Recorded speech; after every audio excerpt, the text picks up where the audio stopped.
नमस्कार, जय हिंद दोस्तों। आज की इस वीडियो में हम एक नया चैप्टर भिन्न शुरू करने वाले हैं।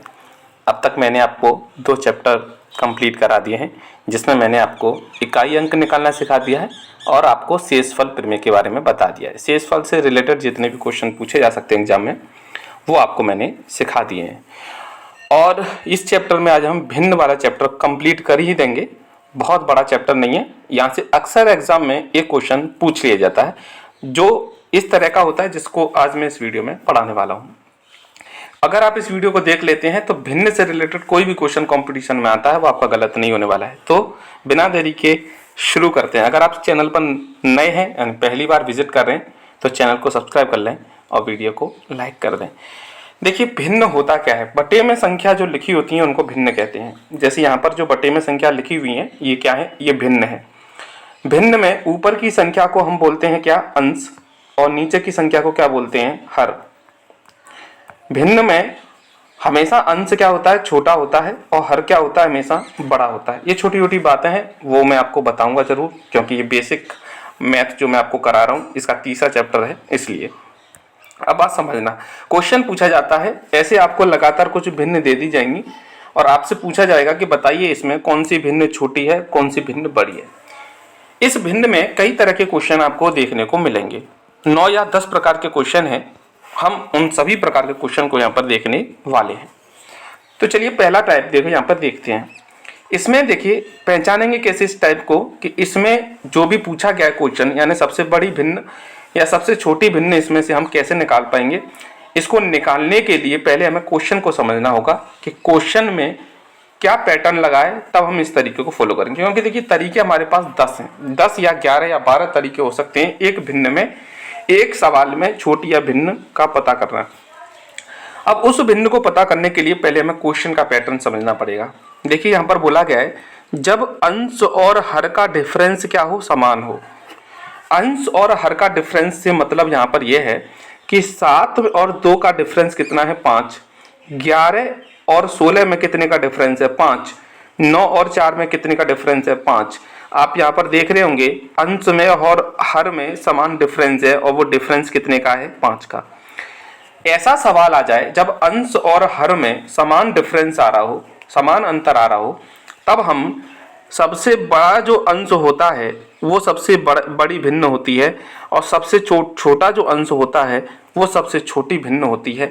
इसमें कोई हल करने की आपको जरूरत नहीं थी। ये इतना सिंपल क्वेश्चन था। इसमें आप बताइए, अब आपको अगर लॉजिक पता चला है, अगर अंश और हर में समान डिफरेंस है जो कि है इस सवाल में, तो सबसे बड़ी भिन्न कौन सी होगी? जिसमें अंश सबसे बड़ा होगा। और सबसे बड़ी भिन्न इसमें कौन सी है बताना? 12 जो सबसे बड़ी है।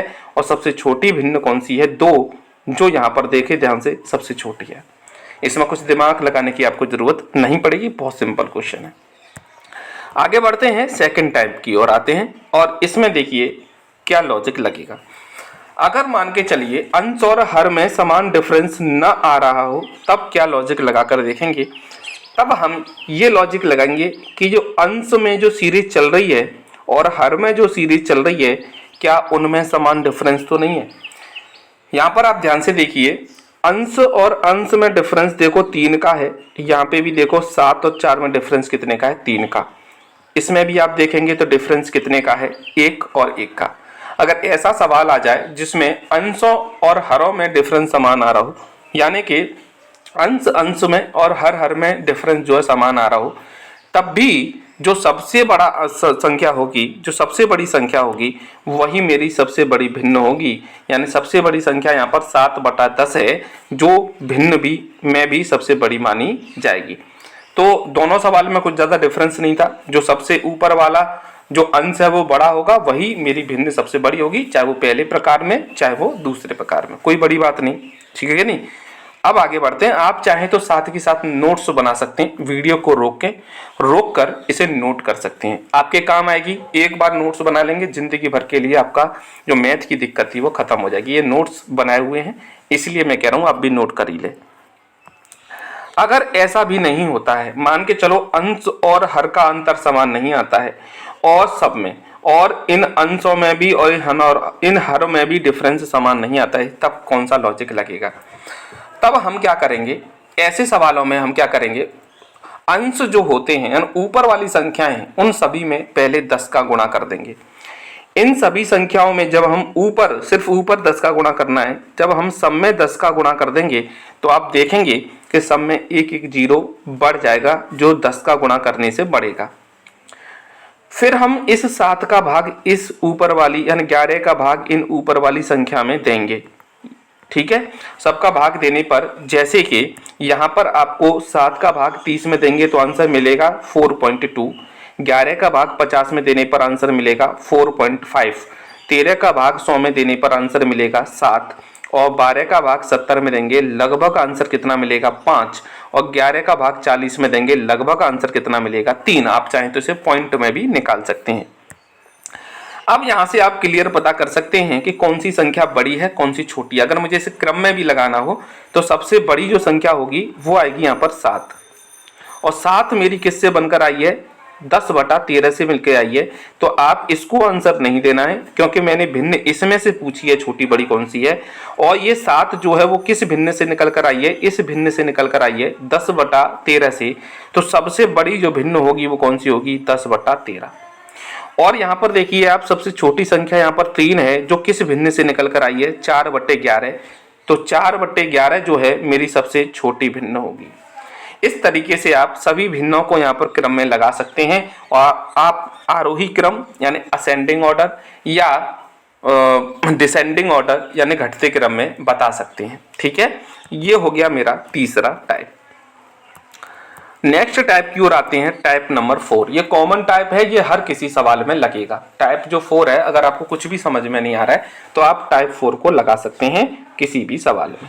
लेकिन सवाल कैसा भी एग्जाम में आ सकता है, ध्यान रखना आपको सभी टाइप का रिवीजन होना चाहिए। आप 1-2 बार, जब तक मैं नेक्स्ट वीडियो अपलोड ना करूं तब तक आपके पास यही होमवर्क रहेगा कि आप इसमें जितने भी टाइप में पढ़ा रहा हूं उनको बार बार रिवाइज कर लें। देखिए साथ के साथ आप रिवाइज करते चलेंगे तो फिर बाद में दिक्कत नहीं आएगी, वरना आप वीडियो देखते रहेंगे और अपने आप से करने की कोशिश नहीं करेंगे तो भूल जाओगे, फिर दोबारा से आपको मैथ पढ़ना पड़ेगा। तो जब आप वीडियो देख ही रहे हो तो साथ के साथ प्रैक्टिस करते चलें और अगर चीज़ें समझ में नहीं आ रही है तो वीडियो को रिवाइंड करें, दोबारा देखें और फिर भी दिक्कत आ रही है तो प्लीज़ कमेंट करें, मैं 100% उसका रिप्लाई करूँगा। अब ऐसे सवालों में देखिए जब कोई लॉजिक ना लग रहा हो, ना अंश समान हो, ना अंश आपस में समान हो और आपका जो है ये पिछले वाला जो मैंने लॉजिक लगाया है वो भी ना लग रहा हो, तब क्या करें, तब आपको कुछ नहीं करना है। ऐसी कोई भी 2 संख्या आपको उठा लेनी है, कोई भी 2 जो तुम्हारा मन है। अब इसमें पूछा गया है कि सबसे बड़ी भिन्न कौन सी होगी, तो कोई भी पहले 2 संख्याएं 2 भिन्न आप ले लें। जैसे मैंने ले ली 3/7 और ले ली 5/11। इनके बाद आपको क्रॉस मल्टीप्लाई कर देना है। 11 × 33 होते हैं और 7 × 35 होते हैं। अब आप यहाँ पर ध्यान से देखिए कौन सी संख्या बड़ी है, तो आप कहेंगे 35 बड़ी है और 35 जो बड़ी है उसका मतलब कौन सी भिन्न बड़ी है, 5/11 भिन्न बड़ी। तो मुझे ये पता चला कि इन दोनों भिन्न में कौन सी बड़ी निकली, 5/11। अब मुझे इसको कैंसिल कर देना है क्योंकि ये तो छोटी हो गई। तो अब मुझे कौन सी भिन्न से काम है, 5/11 से काम है। तो 5/11 को कंपेयर करेंगे नेक्स्ट वाली भिन्न 10/13 से। तो यहाँ पर देखेंगे 5/11 और 10/13 को मैंने ले लिया, इनका भी क्रॉस मल्टीप्लाई किया तो 13 × 65 और 11 × 110 कौन सी भिन्न बड़ी निकलेगी, 110 संख्या बड़ी है तो इसका मतलब भिन्न भी कौन सी बड़ी है, 10/13। तो 10/13 में बड़ी उठा लूंगा, फिर इसको भी मैं छोड़ दूंगा पीछे। ठीक है, अब मेरे को पता चल गया कि इन तीनों में कौन सी मेरी भिन्न बड़ी है, इन दोनों में ये बड़ी है और इन दोनों में कौन सी बड़ी है, ये बड़ी है। तो सबसे बड़ी कौन सी होगी, 10/13 होगी। अब मैं कंपैरिजन करूंगा 10/13 का 7/12 से। ये मैं आपको समझा रहा हूं, वरना आप ये बहुत बड़ी बात नहीं है, इसे चुटकियों में कर सकते हैं। फिर मैं क्रॉस मल्टीप्लाई करूंगा, एक तरफ 120 आएगा और एक तरफ 91 आएगा। जो संख्या बड़ी है उसी तरफ की भिन्न बड़ी होगी, यानी कि फिर से मेरी 10/13 ही भिन्न क्या आई, बड़ी आई। तो इन चारों में सबसे बड़ी भिन्न कौन सी होगी, 10/13 ही हो गई वापस फिर से। तो फिर मैं क्या करूंगा, इसको और इसको लूंगा क्योंकि ये भी अभी बची है, उनका भी कंपेयर करूंगा। यहाँ पर ध्यान से देखिए इन दोनों का मैंने कंपैरिजन किया है। क्रॉस मल्टीप्लाई करूंगा, फिर से देखूंगा, फिर से 110 बड़ी आई है, तो 10/13 जो है मेरी सबसे बड़ी भिन्न हो गई। और 10/13 के को कंपैरिजन करने के लिए और कोई भिन्न अभी नहीं बची है, तो आखिर में मेरी जो सबसे बड़ी भिन्न निकल कर आएगी वो आएगी 10/13। एक ये लॉजिक भी है जो सबसे आसान भी है, इसमें कुछ करना भी नहीं है, और ये मेथड सभी सवालों में लग जाएगा और कोई दिक्कत इसमें आनी नहीं चाहिए। अब आते हैं टाइप नंबर 5। ये थोड़ा सा अलग प्रकार का सवाल है। मान लीजिए कि अगर आपके सवाल में रूट में सवाल दे दिया जाए और फिर आपसे सबसे बड़ी संख्या पूछ ली जाए, ये भिन्न तो नहीं है लेकिन सबसे बड़ी संख्या अगर आपको बतानी हो तो क्या करेंगे। अब आपको दो चीज यहाँ समझनी पड़ेगी।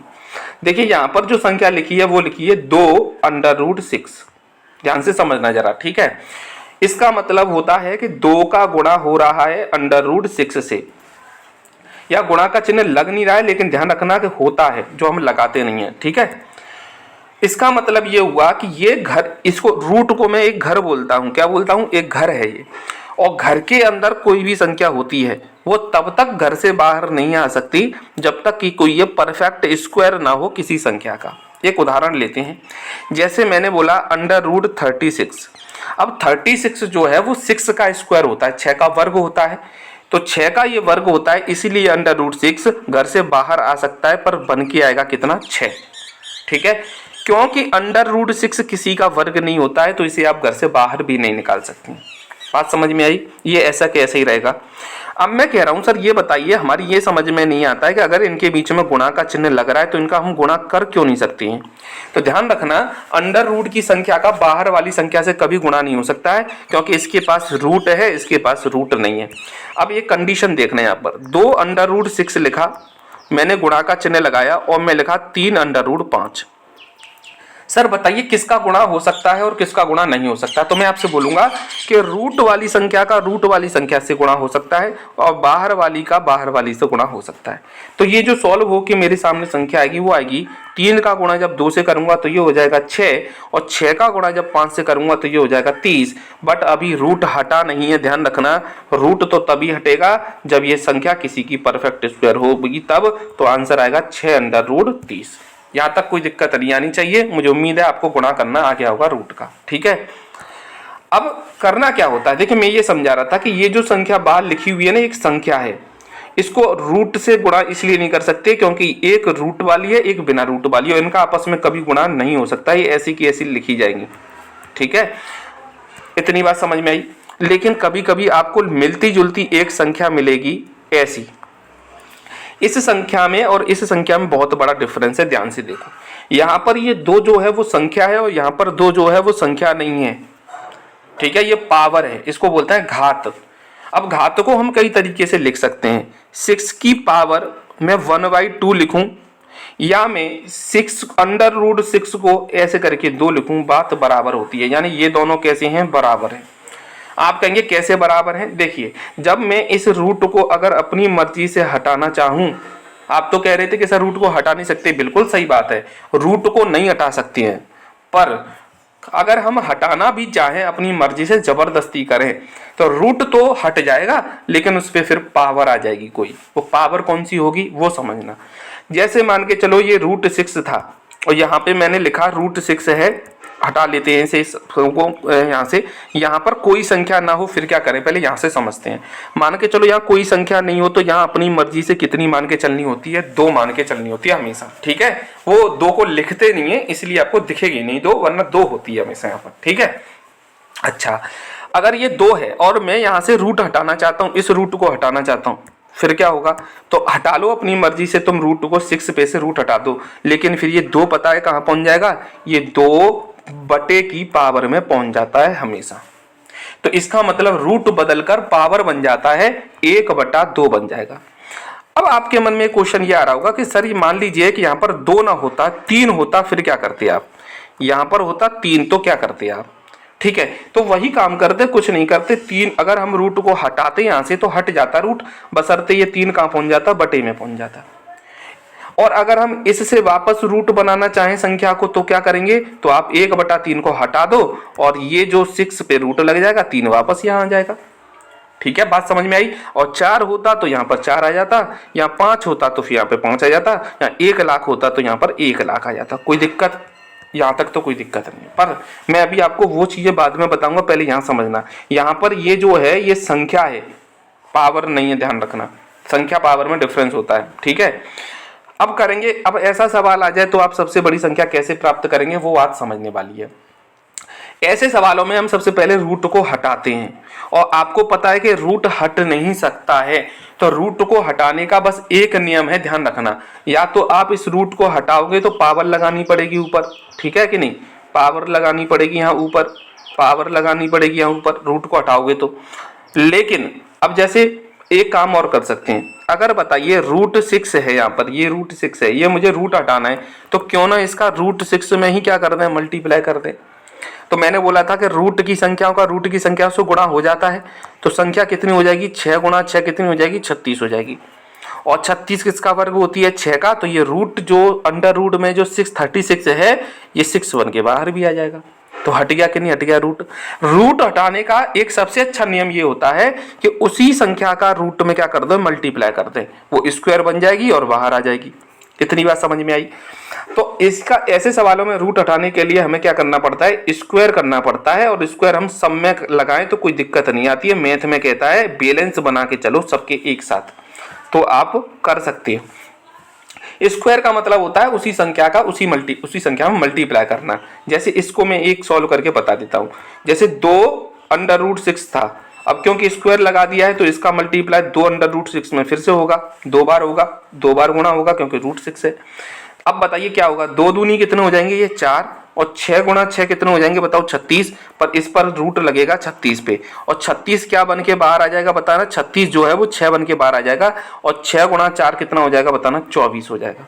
बात समझ में आई कि नहीं आई। इस तरीके से हम इस रूट को हटा सकते हैं। देखिए यहाँ पर मैंने वही किया है, 2 का बन गया वर्ग 4, और 6 का वर्ग होता है कितना, रूट 6 का 6। आपको एक ट्रिक भी बताता हूं, अगर रूट 6 है और इसका वर्ग करना हो तो सीधी सीधा बात है, एक 6 लिख दो बस, और 7 होता है यहाँ पे तो 7 लिख दो। यानी अगर रूट की संख्या पे वर्ग है तो वही संख्या आंसर होती है बस, ठीक है। अब जैसे इसका मैंने वर्ग किया है तो 3 का तो आपको वर्ग करना पड़ेगा, 3 का 9, क्योंकि ये बाहर है रूट से, और रूट 2 का क्या बन जाएगा, 2 बन जाएगा, तो 9 दूनी कितने हो जाएंगे, ये 18। ऐसी 2 का वर्ग तो 4 होता है, ये तो करना पड़ेगा, लेकिन रूट 3 का वर्ग कितना होगा, 3 ही होगा, 4 3 12 इसका आंसर आएगा, ठीक है। 3 का वर्ग कितना होगा, 9, और रूट 4 का 4 ही होगा, रूट 4 गुणा रूट 4 4 ही होते हैं, आंसर कितना होगा, 36। ऐसी 2 का वर्ग होगा 4, और रूट 5 का अगर वर्ग करोगे तो 5 ही आंसर आना है, 5 चौक कितने हो गए, 20। अब इसको करने के बाद हुआ क्या, मेरे पास ये सवाल, ये संख्याएं बन गई। बहुत आसान था, कुछ नहीं करना था, बस क्या करना था, आपको ऐसे सवालों में वर्ग करना था, बस सबका रूट हटाने के लिए वर्ग करना पड़ेगा, और वर्ग करने के बाद आपके पास ये सॉल्यूशन आ जाएगा। यहाँ से आप क्लियर देख सकते हैं कौन सी बड़ी है कौन सी छोटी है। बताइए कौन सी सबसे बड़ी, तो आप कहेंगे 36, और 36 आई किससे है, आंसर 36 मत देना, मुझे तो इसमें से सबसे बड़ी बतानी है ना, कौन सी बड़ी है। 36 आई किससे है भैया, इससे आई है, तो आंसर होगा 3 अंडर रूट 4 जो है मेरी सबसे बड़ी संख्या होगी। उम्मीद है आपको ये भी समझ में आ गया होगा। टाइप 6 की ओर बढ़ते हैं। यहाँ पर देखिए थोड़ी देर पहले जो मैं समझा रहा था वही आ गया सवाल। यहाँ पर ध्यान से देखिए, यहाँ पर जो 3 है ना, ये यहाँ पर 3 यहाँ लिखा है, ठीक है, ऐसे नहीं लिखा है, इन दोनों में डिफरेंस है। यहाँ पर 3 संख्या होती है और ये जो वाली संख्या होती है ये पावर होती है। तो सबसे पहले क्या करना होता है, इसको हम हटाएंगे रूट को। और मैंने बताया था कि अगर ऐसे संख्या लिखी हो, जहां पर लिखी हो और मुझे रूट हटाना हो, तो ये 3 जो है, ये वाला 3 जो है, ये पावर में बटे में पहुंच जाती है। तो पहले रूट हटाओ। यहाँ पर हमें रूट हटाने के लिए पिछले सवाल में स्क्वायर करना पड़ा क्योंकि यहाँ पर रूट था, लेकिन यहाँ पर हमें ये हटाने के लिए, रूट हटाने के लिए पावर में पहुंच जाएंगी। देखो ध्यान से, 1/3, ये 4 कहाँ आ गया, 1/4, यहाँ पर कोई नहीं है तो यहाँ कितना मानेंगे, 2 मानेंगे, तो ये 1/2, यहाँ कितना 6, तो 1/6। रूट तो हटा लिया सर हमने, अब क्या करें। अब देखिए हमेशा क्या करना है, यहाँ पर देखिए नीचे 3 है, यहाँ 4 है, यहाँ 2 है, यहाँ 6 है। अब कैसे पता चल करें कि सबसे बड़ी कौन सी है, तब आपको ये नीचे वाली हर वाली संख्या है 3 4 2 6, इनका एलसीएम ले लेना है। 3 4 2 6 का लासा लेना है, और 3 4 2 6 का लासा कितना आएगा बताना, 12 आएगा, ठीक है, कुछ 2 स्टेप किए। पहला स्टेप कुछ नहीं, इन 3 को हटाओ, 4 को हटाओ, 2 को हटाओ, 6 को हटाओ या पावर में लगा दो और नीचे वाली जो संख्या आई है 3 4 2 6 इनका एलसीएम ले लो बस। अब नेक्स्ट सिस्टम में ध्यान रखना, ये जो 3 था इसका भाग दो 12 में, कितनी बार जाएगा? 4 बार। ठीक है, 4 बार। तो ये वाली जो 3 थी ना इसके सर पे रख देंगे कितना? 4। यानी कि इस हर का भाग अगर मैं 12 में दूं और जो मेरा आंसर आएगा उसको मुझे इस संख्या के सर पे रख देना है और यही काम मुझे सबके साथ करना है। जैसे 4 का भाग मैंने दिया किसमें? 12 में, जो लासा आया था उसमें कितनी बार गया? 3 बार। तो मैंने देखो 4 की पावर कितनी रख दी? यहाँ 3। वही काम देखना यहाँ पे किया मैंने। इस वाले 2 का ये पावर में जो है 2, इसका भाग मैंने 12 में 6 बार दिया और 2 की पावर कितनी रख दी? देखो यहाँ पर 6। ठीक है, वैसे ही मैंने 6 का भाग दिया 12 में, कितनी बार जाएगा? 2 बार। और मैंने ये 12 की सर पे कितना रख दिया? 2। अब इसे सॉल्व कर लूंगा मैं। 3 की पावर 4 81 होता है, 4 की पावर 3 64 होता है, 2 की पावर 6 64 होता है, 12 की पावर 2 144 होता है। बताइए कौन सी संख्या इसमें बड़ी है? आप कहेंगे 144। और 144 मेरी आई किससे है? ध्यान से देखो, मेरी 144 आई है 6√12 से। तो 6√12 यानी 6√12 नहीं है, अंडर रूट में कितना है? पावर में 6। ठीक है, √6 जो है, √6। तो आंसर क्या होगा? ये वाला मेरा बिल्कुल सही आंसर। आगे बढ़ते हैं, क्वेश्चन नंबर 7 पे आते हैं। अगर ऐसा सवाल आ जाए कि घात पे भी घात लगी हो, मैं देखिए कुछ भी इसमें छोड़ना नहीं चाहता हूं, इसलिए मैं सभी आपको समझा देता हूं इसी में। ठीक है, आप चाहें तो इस वीडियो को 2 पार्ट में देखें, 3 बार देखें, 4 बार। मुझे लग रहा है कि इससे आसान कुछ नहीं होगा, आप वीडियो को आराम से देखेंगे। अगर पहली बार सीख रहे हैं तो पहली बार में थोड़ा कम समझ में आएगा, लेकिन दूसरी बार जब आप इस वीडियो को देखेंगे तो बिल्कुल क्लियर हो जाएगी आपकी चीजें। अब देखिए घात पे भी घात है, यहाँ पर 2 की घात 3 है और फिर उस पे भी ये वाली 2 की घात है। ऐसे सवालों में हम घात को बेटा ऐसे इस क्रम में हल करते हैं, यानी ऊपर से नीचे के क्रम में हल करते हैं घातों को। तो सबसे पहले यहाँ पर 2 है, ये ध्यान रखना। ठीक है, हल करने के लिए करना क्या पड़ेगा वो ध्यान से सुनना। पहले हमें ये वाली घात हल करनी पड़ेगी। अब बताइए 2 की घात 3 कितनी होती है? तो 2 की घात 3 होती है 8। 2 की घात 3 कितना होता है? 2 गुणा 2 गुणा 2 कितना होगा? 8 ही तो होगा। ठीक है, हाँ जी। तो ये जो हल करके आएगा वो आएगा कितना बताना? 8। 3 की पावर 2 कितनी होगी? तुम कहोगे 9। और 2 की पावर 2 कितनी होगी? तुम कहोगे 4। तो सबसे पहले तो ऊपर वाली घात को हल करेंगे। अब 2 की पावर 8 बची, देखो ये 2 की पावर 8, ये 2 की पावर 9 और ये 3 की पावर 4। ये जो मैंने यहाँ पर लिख लिया इनको। ठीक है, अच्छा जी, ये आ गया मेरे पास। अब देखो इसे सॉल्व कर लो। 2 की पावर 8 बड़ी होगी, 2 की पावर 9 बड़ी होगी, तो 2 की पावर 9 बड़ी होगी। और 3 की पावर 4 में और 2 की पावर 9 में कौन सा बड़ा है? तो 2 की पावर 9 बड़ा है। और 2 की पावर 9 कहाँ से आया निकल के? 2 की पावर 9 इससे निकल कर आया था। तो मेरा आंसर क्या होगा? सबसे बड़ी मेरी जो संख्या होगी वो होगी 2 की पावर 3 और 3 की पावर 2। ठीक है, ये भी समझ में आ गया। वैसे ऐसे सवाल बहुत कम पूछे जाते हैं, फिर भी मैं आपको समझा दे रहा हूँ। टाइप नंबर 8 पे आते हैं। इस सवाल को जो मैंने अभी पीछे बताया है, इस वाले सवाल को आप एक और तरीके से कर सकते हैं, इस तरीके से भी। हालांकि प्रश्न नंबर 8 और 9, टाइप 8 और टाइप 9 एक जैसे हैं, आप समझ लीजिए। आप क्या कर सकते हैं कि इनमें जो घात जो होती है, इन घात में जो भी कॉमन है सभी घातों में, उससे भाग दे दो या फिर भाग दे दो या फिर इन घातों को तोड़ लो कॉमन घात में। जैसे 2 की पावर 45 को कैसे तोड़ सकते हैं? 9 पहिया 45। 9 को मैंने नीचे रखा, पहिया यानी 5 को ऊपर रखा, 0 जो था उसे पीछे लगा लिया। आप चाहें तो इन दोनों का गुणा करके देख लें, 450 ही आएगा। ठीक है, इतनी बात समझ में आई। वैसे ही 3 को मैंने किस में तोड़ा बेटा? 6 पंजे 30 होते हैं, 30 को तोड़ा, 6 पंजे 30। 6 को मैंने नीचे अंदर लिखा, 5 को मैंने ऊपर लिखा, 50। ठीक है, वैसे ही 4 में तोड़ूंगा तो मुझे क्या है? 4 की घात कितनी चाहिए? 4 की घात अगर मैं 5 में तोड़ दूं, 5 25, 5 25, तो ये देखिए 50, ये घात बन जाएगी। भाई 25 को तोड़ो ना, 5 25, ये 0 जो है, क्योंकि मुझे बाहर वाले पे लगाना है, अंदर वाले पे भी मैं लगा सकता था, ये 0 इस पे भी लगा सकता था, पर मुझे बाहर की घात कैसी बनानी है? सब समान बनानी है, इसलिए मैंने बाहर 0 लगाया है। 250 वाला जो 0 था वो बाहर वाले पे लगाया है। ठीक है, सब में मैंने देखिए 0 कहाँ लगाया? बाहर वाले पे लगाया, कोई दिक्कत नहीं। आप समझो जरा, हाँ, अब ये बचा, बताइए इसको कैसे तोड़ें, इस 20 को कैसे तोड़ूं। 200 में जो 20 है तो 5 की घात 5 चौक 20 होता है कि नहीं होता, तो 5 चौक 20 होता है। देखो 5 गुणा 4 20 होता है, लेकिन ये भी तो 200 है ना, तो एक जीरो और लगाना पड़ेगा, या तो इसके साथ लगाओ जीरो या इसके साथ जीरो लगाओ। क्योंकि मुझे 50 बाहर चाहिए तो मैं क्या करूंगा, 50 को बाहर रखूंगा और 4 को कहाँ ले लूंगा, अंदर ले लूंगा। अब इसे हुआ क्या, पहले ये देखना। हुआ ये कि देखो ये बन गया 2 की पावर 9 घात कितनी 50, ठीक है।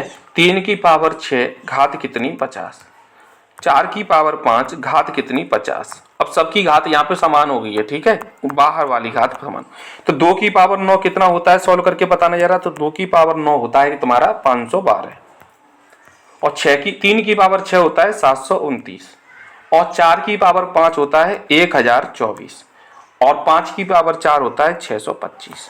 क्योंकि सबकी घात समान है तो इससे हमें कोई टेंशन वाली बात है नहीं। अब आप क्लियर देख लें सबसे बड़ी संख्या कौन सी है, आप कहेंगे 729 जो है वो सबसे बड़ी है, या सॉरी 1024 सबसे बड़ी है। अब 1024 आई किससे है, तो आप कहेंगे 1024 इससे आई है, और ये किससे आया है, इससे आया है। तो अगर मैं इसे क्रम में भी लगाना चाहूँ ना तो मैं क्रम में लगा सकता हूँ। सबसे बड़ी संख्या होगी ये, इसके बाद ये, उसके बाद ये, और उसके बाद ये, ठीक है। तो इनको भी आप उस हिसाब से क्रम में फिर लगा के बता सकते हैं कौन सा सही कौन सा गलत। टाइप 9 पर आते हैं। सेम सवाल है, इसको मैं होमवर्क में देता हूँ, आप वैसे ही करें जैसे मैंने अभी ये वाला सवाल किया है, ठीक है। टाइप 9 एक सवाल तो होमवर्क में आपको बनता ही है। टाइप 10 पे आते हैं। ज़्यादा टाइप नहीं बचे हैं, बस शायद लगता है ये आखिरी टाइप है। इसके बाद शायद एक सवाल मैं आपको और होमवर्क में दूंगा करने के लिए, ठीक है। फिर देखिए ये चैप्टर यहाँ पर कंप्लीट होता है एक ही वीडियो में। देखिए मैंने भिन्न से रिलेटेड कितने प्रकार आपको बता दिए हैं। आप बार बार इस वीडियो को देखेंगे, 1-2 बार रिवीजन कर लेना। नेक्स्ट वीडियो नहीं आती तब तक आप रिवीजन कर लेना। बहुत आसान सवाल है, देखिए इसमें कुछ करना ही नहीं है, इससे तो आसान कुछ है ही नहीं। अगर संख्या रूट में हो, माइनस चिन्ह लग रहा है, और ये डिफरेंस यहाँ पर कैसा आ रहा हो, समान आ रहा हो। देखो सब में 2-2 का डिफरेंस दिख रहा है। 7-5 में 2 का, 19-17 में 2 का, 7-5 में 2 का, 13-11 में 2 का। सब में ध्यान से देखें 2 का डिफरेंस है। तो ऐसे सवालों में उल्टा होता है, जो सबसे बड़ी संख्या होती है वो मेरी सबसे छोटी मानी जाती है, और जो सबसे छोटी होती है वो मेरी सबसे बड़ी होती है। देखिए जब सभी में डिफरेंस सेम हो तो जो सबसे बड़ी वैल्यू दिखती है वो स्मॉलेस्ट होती है, और जो सबसे छोटी दिखती है वो सबसे बड़ी होती है। ऐसे सवाल अगर पूछ ले जाएं तो देखते ही आप आंसर बता सकते हो। इसमें कुछ भी हल करने की आपको जरूरत नहीं है। जितना कठिन सवाल लग रहा था ये उतना ही आसान है, ठीक है। और आगे बढ़ें, ये सवाल भी है, इसको भी आप देखिए ये डिनोमिनेटर न्यूमिनेटर का गुणा हम 8th 9th में सीखते थे, है ना। ये भी आप तरीका अपना सकते हैं, चाहे तो ऊपर नीचे गुणा करके। सेम सवाल है। अब आपको देखो ये वाला लास्ट टाइप नंबर 12 और ये लास्ट टाइप है। इसके बाद ये चैप्टर क्या हो जाएगा, कंप्लीट हो जाएगा। ये भी बहुत आसान सवाल है। ऐसे सवालों में हमें सबसे ऊपर क्या करना पड़ता है, स्क्वायर करना पड़ता है। जब दोनों पे रूट हो प्लस में और बीच में प्लस या माइनस का साइन हो तब हमें स्क्वायर करना पड़ेगा सबके ऊपर। तो यहाँ भी स्क्वायर करेंगे, यहाँ भी स्क्वायर करेंगे, यहाँ भी स्क्वायर करेंगे, यहाँ भी स्क्वायर करेंगे। 4 ऑप्शन है मेरे पास, कौन सी बड़ी कौन सी छोटी ये बतानी है। पहले स्क्वायर हमने बचपन में सीखा था, a + b का होल स्क्वायर क्या होता है। यहाँ पर a ये रहा, b ये रहा, बीच में प्लस है, तो मैं बोलूँगा a + b का होल स्क्वायर, ठीक है। तो इसको खोलना जब आप a + b का होल स्क्वायर से खोलेंगे तो ये बनेगा, इसको खोलेंगे a + b का होल स्क्वायर तो ये बनेगा, यहाँ ये बनेगा, यहाँ ये बनेगा। इसको होल स्क्वायर खोलने के बाद आप देखना कि देखिए यहाँ पर 13 तो सब में समान है, तो इससे तो पता नहीं चलेगा कौन सी बड़ी कौन सी छोटी। 2 सब में समान है, इससे ही पता नहीं चलेगा। लेकिन यहाँ देखिए 22, 42, 36, 40 में सबसे बड़ी कौन सी संख्या, तो आप कहेंगे 42 बड़ी। तो मैं कहूँगा कि मेरा आंसर कौन सा सही है, सेकंड वाला मेरा सबसे बड़ा है। ऐसे ही देखिए यहाँ पर ध्यान से, ये वाला सवाल मैं आपको होमवर्क में देता हूँ। यहाँ पर आपको माइनस लग रहा है तो आपको होल स्क्वायर कर देना है सबके ऊपर, होल स्क्वायर। और होल स्क्वायर खोलने के बाद आपको ऐसी दिखेगी सबसे बड़ी संख्या जो है, ठीक है। अब सबसे बड़ी संख्या यहाँ माइनस है इसलिए पता करना है, तो उल्टा हो जाएगा इसमें, क्योंकि यहाँ माइनस लग रहा है इसलिए। तो जो सबसे छोटी दिखेगी वही सबसे क्या होगी, बड़ी होगी। ये लीजिए मैंने यहाँ पर इसे करके बता दिया है, आपको करने की जरूरत नहीं है। दोनों में डिफरेंस समझना। यहाँ पर प्लस था यहाँ पर प्लस लग रहा था बीच में, तो जो होल स्क्वायर खोलने के बाद जो भी मेरा आंसर आएगा उसमें जो सबसे बड़ी होगी वो मेरा सबसे बड़ी संख्या होगी यहाँ पर, और माइनस का अगर चिन्ह लग रहा है तो जो सबसे छोटी है वही मेरी सबसे बड़ी होगी, यानी पहला वाला मेरा क्या होगा यहाँ पर आंसर होगा। इस तरीके से ये वाला भिन्न वाला चैप्टर यहाँ पर कंप्लीट होता है। नेक्स्ट वीडियो में मैं आपको फैक्टोरियल सिखाने वाला हूँ। चैप्टर नंबर 4 फैक्टोरियल के बारे में विस्तार से आपको बताने वाला हूँ।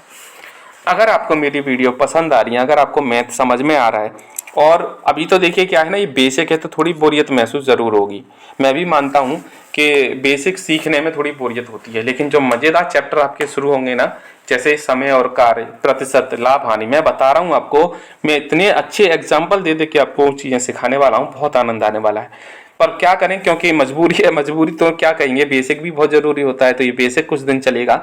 इसके बाद आपको चैनल से अभी जुड़ना होगा, चैनल को सब्सक्राइब कर लें, वीडियो को लाइक कर दें, ताकि आपको वीडियो का नोटिफिकेशन टाइम टू टाइम मिलता रहे। तो इस वीडियो को यहीं विराम देते हैं। प्लीज़ मेरे चैनल को सब्सक्राइब कर लें और अपने उन दोस्तों में तो कम से कम शेयर कर ही दें जिनका मैथ कमज़ोर है और जो मैथ सीखना चाहते हैं। तो मिलते हैं नेक्स्ट वीडियो में। अपना ध्यान रखिए, खुश रहिए। जय हिंद, जय श्री राम।